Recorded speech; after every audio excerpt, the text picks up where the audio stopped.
Good afternoon, friends. My name is Beth. Welcome to my channel, Watercolor Painting in the Afternoon. It's been a minute.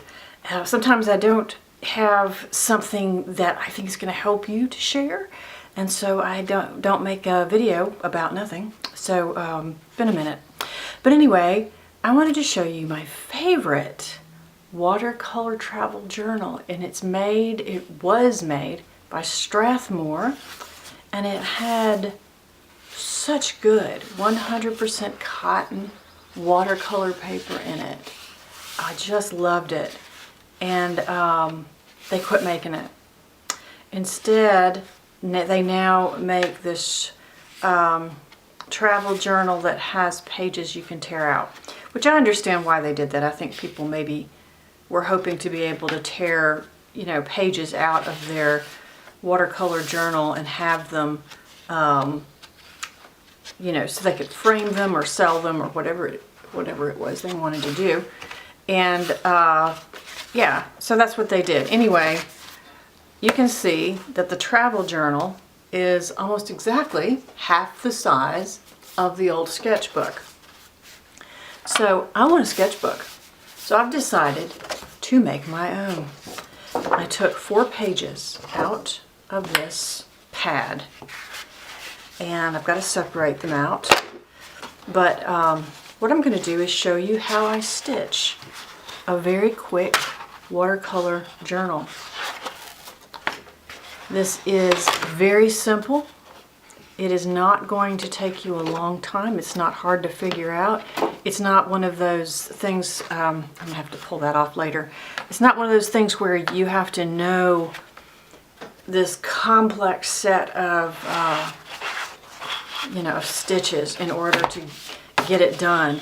It's a single signature, meaning this is actually a single signature, meaning it only has one stack of pages. You see where they sewed this down the middle? They put a stack of 5 pages together, sewed it down the middle, folded it up. That was all they did. And that's what I'm going to do. It's just that I've got 1 page less in there because, frankly, 5 is a little bit hard to get done. But this will give you 16 pages. It's great, and I'm happy to show you how I do it. Hope you'll come along with me. The first thing we're going to do is fold our pages. We're going to fold them exactly in half. So here's one, and I've got to get it exactly in the right place. I don't want to mess it up, so I'm going to get the corners exactly in the right place and then press down on it. And it works well. Some people have special little tools that they use to make the crease nice and neat. I use like a pen, and I just take the soft edge of the pen and run it along the crease. And that's all you really need. You don't need anything special. So there's 1 page. You can see you can paint on this page, 2, 3, and 4. So just 1 page is making you 4 painting surfaces. So here's 1. The next one. I'm showing you this too because it's really hard to find a sketchbook that's got the paper you want in it. I don't know if you've had problems with that as much as I have, but this Strathmore just made the best sketchbook, and then they quit making it. And several people that I know have channels. When they quit making this sketchbook, they were just mourned, It was like, oh no, that's my favorite sketchbook. I don't know what in the world Strathmore was thinking. But, yeah, they must have been thinking something weird because they quit making it. Oh, look, that did mark it up a little bit. That's okay. It's just on that edge. Be sure that what you use to smooth your edge out with doesn't mark on your paper, right? Maybe that's a learning curve for me. All right. This time I'll take something different. I'll take this watercolor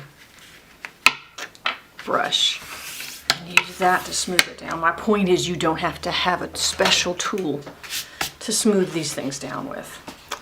All right, now I've got 4 pieces stacked together. And yes, as you stack them one inside of the other, they stick out a little bit further each time. That's okay. Somebody, you know, the sketchbook police are not going to come and get you, I promise. So, let's go ahead and mark where we're going to stitch our book. I'm going to start with the inmost one right here. It doesn't matter which one you pick up, it really does not. And we're going to make 5 little marks. Let's make them on the outside here. So this is the spine, right? So I'm going to make a mark approximately in the middle, right here, 1.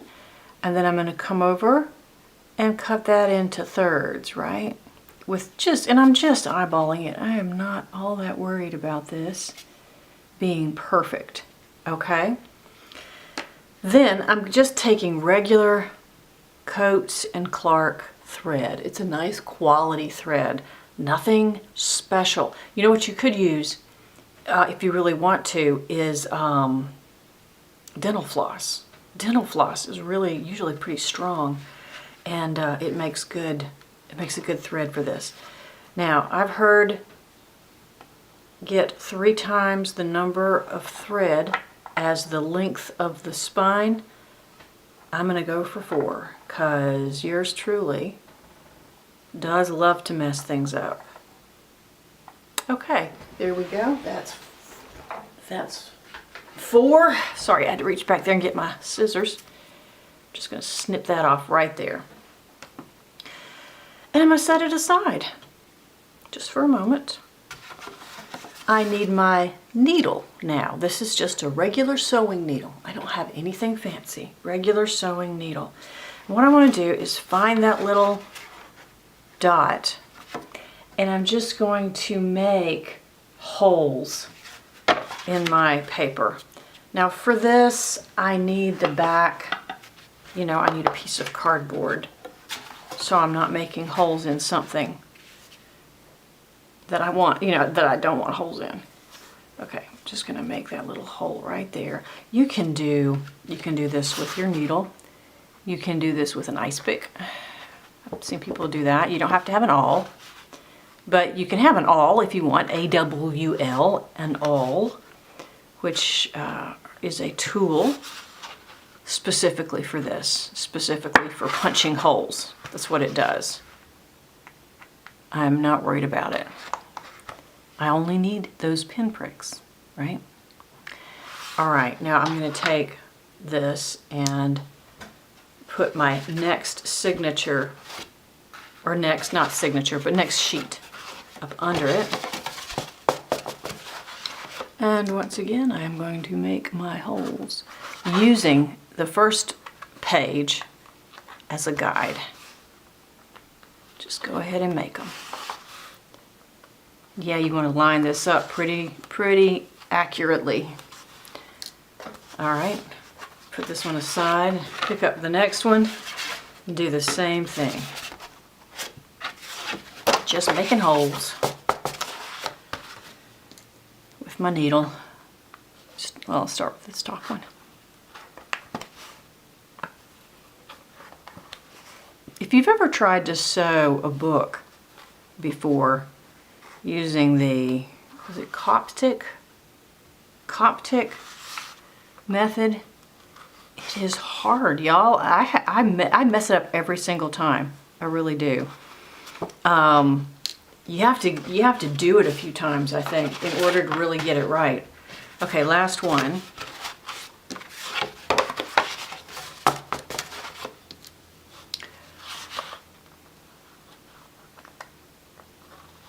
Be nice if I had a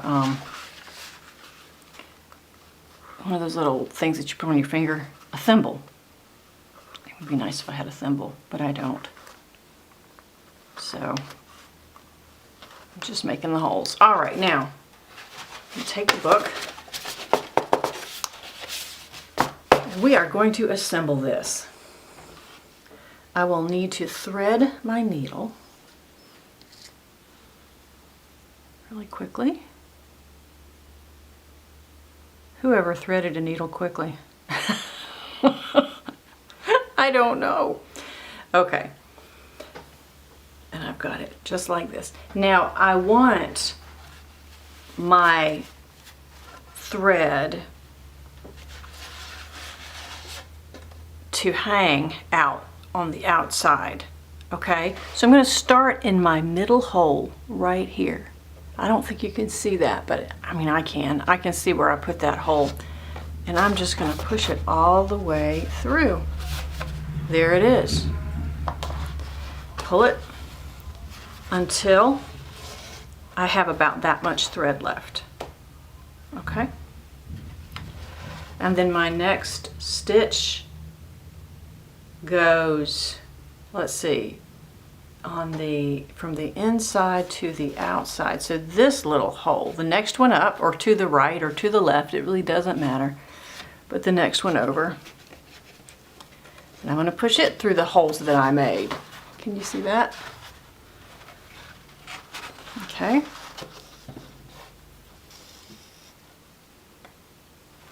Now we've got our first stitch right there.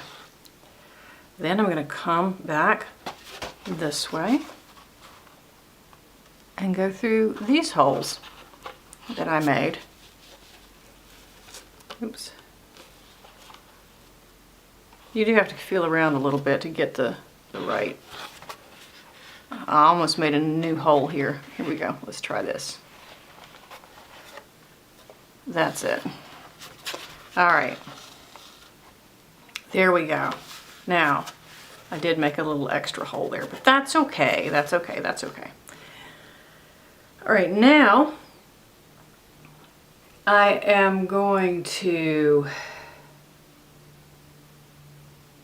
come back through here. Okay, so I made my first stitch by going from the outside of the book to the inside of the book. Turned around and made another stitch from the inside of the book to the outside, and then outside back to the inside. Now I'm going to trace my steps back down. I'm going to come back through this hole. There it is.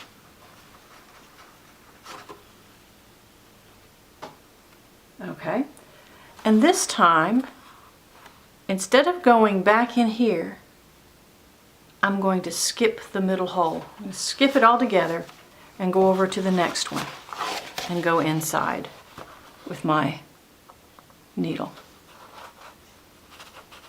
Just like that.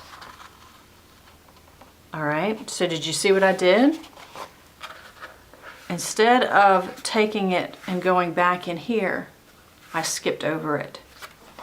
And now I want to go from the inside back to the outside. There it is.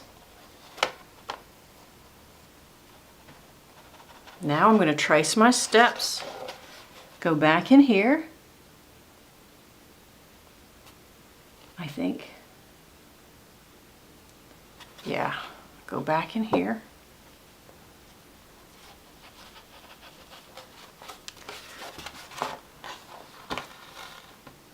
And finally, go back through the middle. You see where I'm on the inside now, and I'm going to go back through the middle. And I'm coming out this way. And you see that I have these two threads left over. So I'm just going to cut that off. And all I have to do now is tie this together. 1, 2. Nice and tight. Not so tight that you're cutting through the paper, but a nice tight knot. Snip it off. And friends, yeah, so as always, my camera shut off on me. I don't know what's wrong with my camera, but it does that every time. But anyway, we're done. Look, we've got the little tiny threads right there. But this is our sketchbook, and we can use this out in the field. It's very handy. It lays flat, pretty flat for you. If it's not laying flat enough, bend it back, right? And then you just keep, you've got about 16 pages to play with, and I think that's great. This is the only page that has thread down the middle of it. But this might not be the best page to do a whole spread. So, just don't do it that way. But every page in here is ready for you to go. And you have your own sketchbook. If you want to, you can also stitch a cover onto this sketchbook by just simply putting your cover page first and then sketching it in too. But I'm a simple girl, and I didn't put a cover on it. I'll make my own cover. This was my other one that I did not too long ago. I did this little sketchbook here, and it's got some good stuff in it, and it's got some awful stuff in it. So, I do a lot of experimental things in here. Sometimes following other people's tutorials. I know that's Shada Campbell. And this back here was Ellen Crimmy Trent, I think. So, anyway, that was me, my little elephant there. And that was an embarrassing mistake. And some birds and just different things that I'm experimenting with. And, I still have my back page here ready to go. But that's my last page, and I wanted to make another one. So now I've got another one ready to go. I hope you enjoyed that. And if you learned something, I hope you will give me a thumbs up. Thank you. And don't forget to subscribe. If you like my video, it helps other people find my video. And, hopefully keep that in mind as you're watching videos. If you like a video, help other people find it by clicking on like. Thank you for watching, and I'll see you next time.